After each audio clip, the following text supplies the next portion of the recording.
Banyak orang mengira rumah subsidi adalah jalan tercepat menuju kebebasan finansial. Tetapi setelah tinggal di sana, mereka baru sadar yang murah ternyata justru menjadi pengeluaran yang paling mahal dalam hidupnya. Jangan lupa subscribe agar terus bisa mengikuti kisah-kisah menarik seputar perumahan, properti, dan keuangan. Pagi itu Dimas dan Rani berdiri di depan kantor pemasaran sebuah perumahan subsidi. Sejak subuh, antrian calon pembeli sudah mengular. Semua orang membawa map berisi fotokopi KTP, slip gaji, NPWP, dan berbagai dokumen untuk mengajukan KPR subsidi. Sales berkali-kali mengingatkan, kalau hari ini tidak booking, besok unitnya mungkin bisa habis. Harga rumah terus naik setiap tahun. Kalimat itu membuat Dimas semakin yakin bahwa dia sedang mengambil keputusan finansial terbaik dalam hidupnya. Di benaknya hanya ada satu tujuan, berhenti mengontrak dan mulai memiliki aset. Dia percaya memiliki rumah sendiri adalah langkah pertama menuju kebebasan finansial. Saat memasuki rumah contoh, Rani langsung membayangkan masa depan keluarga mereka. Ruang tamunya memang sederhana, tetapi terasa cukup untuk membesarkan anak. Dimas mulai menghitung cicilan bulanan di ponselnya. Kalau cicilannya segini, masih aman sih. Bahkan lebih murah daripada biaya kontrakan kita sekarang ya mah, katanya penuh dengan optimisme. Mereka membandingkan angka cicilan, uang muka, dan tenor pinjaman, lalu merasa semuanya masuk akal.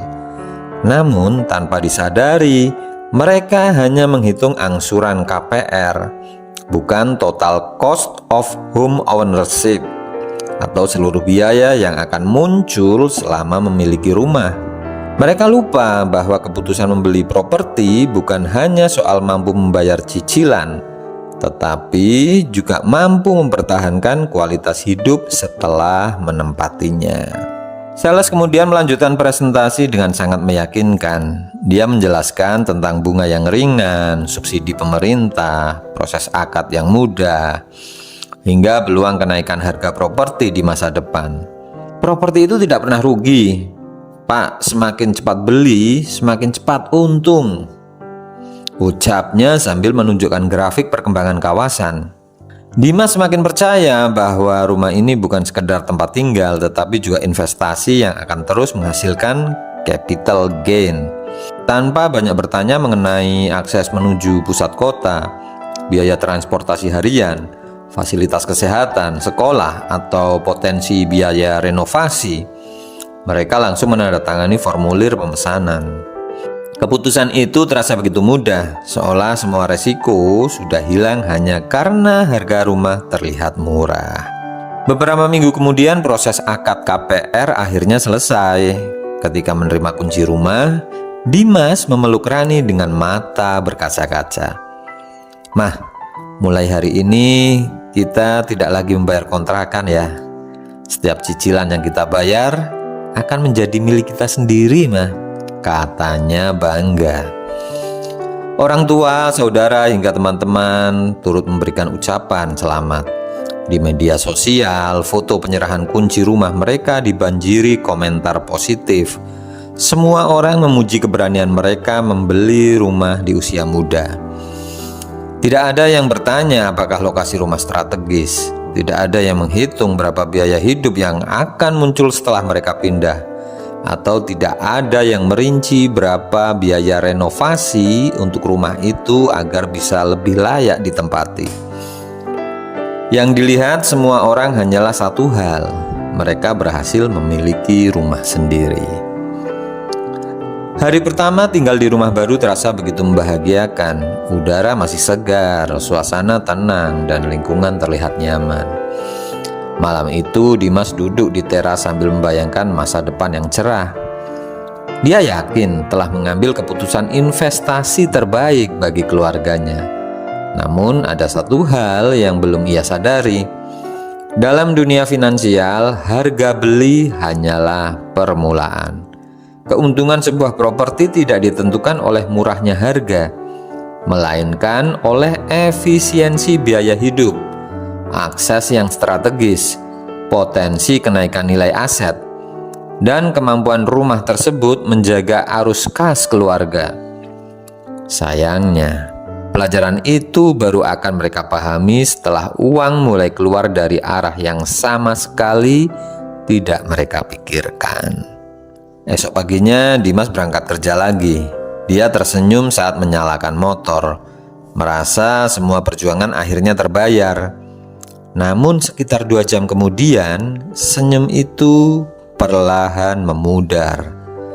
Jalan yang macet, akses yang jauh, dan perjalanan yang melelahkan menjadi awal dari kenyataan yang tidak pernah ada di brosur penjualan. Saat itulah kisah penyesalan mereka benar-benar dimulai.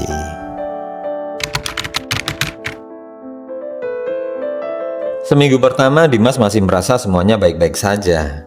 Dia bangga berangkat kerja dari rumah miliknya sendiri. Namun memasuki bulan kedua, ada satu kebiasaan baru yang mulai muncul.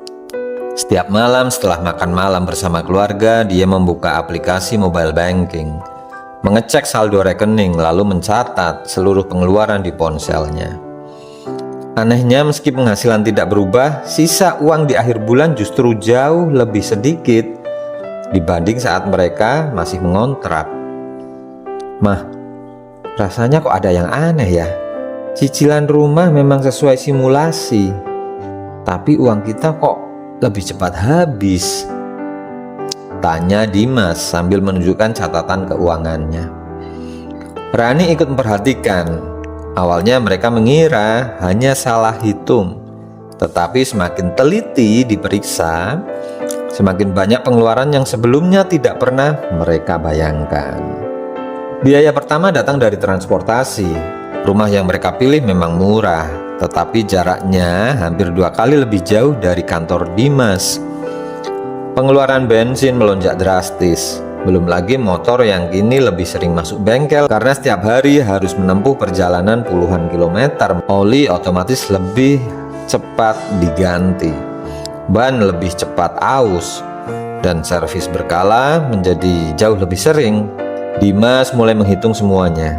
Selisih biaya transportasi setiap bulan ternyata hampir menyamai selisih cicilan antara rumah subsidi yang ia beli dengan rumah yang dulu sempat ia anggap terlalu mahal karena lokasinya lebih strategis.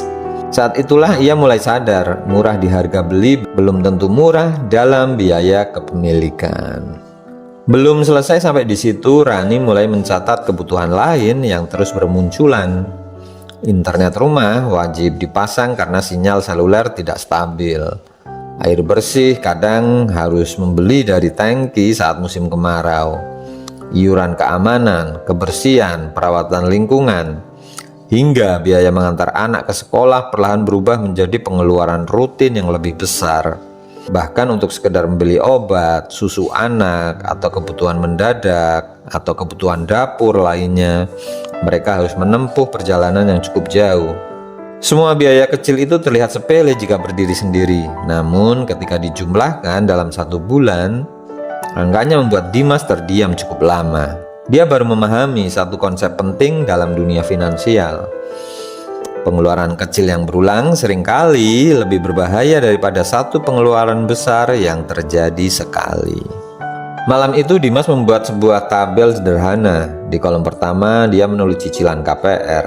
Di kolom berikutnya dia menambahkan bensin, servis kendaraan, internet, iuran lingkungan, biaya perjalanan, hingga pengeluaran tak terduga.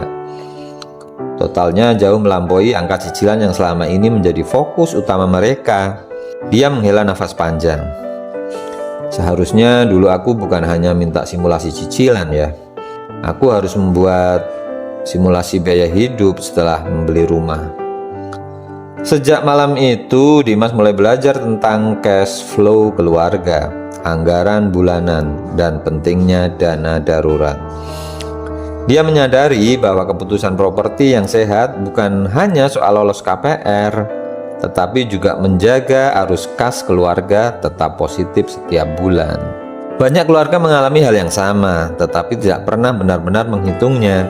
Mereka hanya melihat angka cicilan di brosur, sementara biaya kepemilikan rumah yang sesungguhnya baru terasa setelah kunci diterima. Padahal semakin baik seseorang memahami cara mengelola anggaran, memilih produk keuangan yang sesuai kebutuhan, membangun dana darurat, hingga memanfaatkan layanan finansial secara baik, semakin besar peluang rumah menjadi aset, bukan beban. Pengetahuan seperti inilah yang sering menjadi pembeda antara keluarga yang keuangannya terus bertumbuh dan keluarga yang terus terjebak dalam tekanan finansial. Namun ujian terbesar ternyata belum datang. Suatu pagi, Dimas menerima telepon dari sekolah anaknya. Dalam waktu yang hampir bersamaan, atasannya juga menghubunginya karena ada rapat penting yang tidak bisa ditinggalkan. Dua tempat berbeda, dua arah perjalanan yang sama-sama jauh, dan hanya ada satu kendaraan yang bisa digunakan. Dimas memegang kepalanya sambil berbisik pelan. Ternyata yang paling mahal bukan cuma cicilan rumah, tapi jarak yang harus ditempuh setiap hari. Tanpa dia sadari, masalah yang selama ini hanya berupa angka di catatan keuangan akan segera berubah menjadi persoalan yang jauh lebih besar bagi keluarganya. Pagi itu menjadi salah satu hari paling melelahkan dalam hidup Dimas. Pukul 5 subuh dia sudah keluar rumah karena harus mengantar anaknya ke sekolah lebih dahulu sebelum berangkat ke kantor. Jalan yang biasanya lengang kini dipenuhi kendaraan. Ketika berhasil mengantar anaknya, ponselnya berdering berkali-kali. Atasannya mengirim pesan singkat, "Semua sudah menunggu di ruang rapat." Dimas menambah kecepatan motornya. Tetapi kemacetan di jalan utama membuat semuanya sia-sia. Saat akhirnya tiba di kantor, rapat sudah dimulai hampir 30 menit. Dia hanya bisa meminta maaf sambil menahan rasa kecewa. Dalam hatinya dia bertanya, apa benar ya aku sudah mengambil keputusan terbaik saat membeli rumah? Hari demi hari situasinya semakin terasa berat. Dimas berangkat saat langit masih gelap dan pulang ketika anaknya hampir tertidur. Rumah yang dulu dibayangkan menjadi tempat berkumpul bersama keluarga, justru lebih sering menjadi tempat singgah untuk beristirahat sebelum kembali beraktivitas keesokan harinya. Rani pun mulai mengeluh, "Mas, kita punya rumah sendiri, tapi kenapa rasanya waktu kita bersama malah semakin sedikit ya?" Kalimat itu menusuk hati Dimas. Dia mulai sadar bahwa biaya terbesar yang mereka keluarkan bukan lagi uang, melainkan waktu. Dalam dunia finansial ada istilah opportunity cost, yaitu nilai dari kesempatan yang hilang karena sebuah keputusan. Setiap jam yang habis di perjalanan adalah waktu yang tidak bisa digunakan untuk keluarga, meningkatkan keterampilan, membangun usaha sampingan, atau bahkan hanya untuk sekedar beristirahat agar tubuh tetap sehat.